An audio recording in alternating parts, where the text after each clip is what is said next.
Ramanathapuram railway தூக்கு பாலத்தில் எந்த பழுதும் இல்லை. ஓ பன்னீர்செல்வம், எடப்பாடி பழனிசாமி யாரும் பிரதமரை சந்திக்க நேரம் கேட்கவில்லை, நேரம் கொடுக்கவும் இல்லை. சென்னை விமான நிலையத்தில் பாஜக மாநில தலைவர் அண்ணாமலை பேட்டியளித்தார்.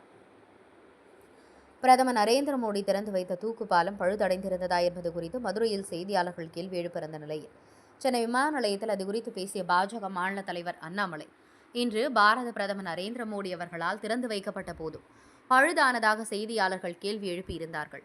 அது குறித்து அமைச்சரிடம் கேட்டபோது அப்படி எதுவும் பழுதாகவில்லை. தூக்கு பாலம் எப்படி வடிவமைக்கப்பட்டுள்ளது என்றால், ரயில் கடந்து சென்ற பிறகு பாலம் மேலே செல்கிறது. ரயில் முழுவதுமாக கடந்து கடைசிக்கு சென்ற பிறகுதான் மறுபடியும் அதை இயக்க முடியும். அப்படிதான் தயாரிக்கப்பட்டுள்ளது. ஓ பன்னீர்செல்வம் மற்றும் எடப்பாடி பழனிசாமி பிரதமரை சந்திக்க அனுமதி கேட்டிருந்தார்களா என்பது குறித்து கேட்டபொழுது, அது யூகத்தின் அடிப்படையில் வெளியான தகவல்தான். அப்படி எதுவும் அனுமதி கேட்கவில்லை, அனுமதி கொடுக்கப்படவும் இல்லை என கூறி புறப்பட்டு சென்றார். சென்னை விமான நிலைய செய்தியாளர் எஸ். பிரபு.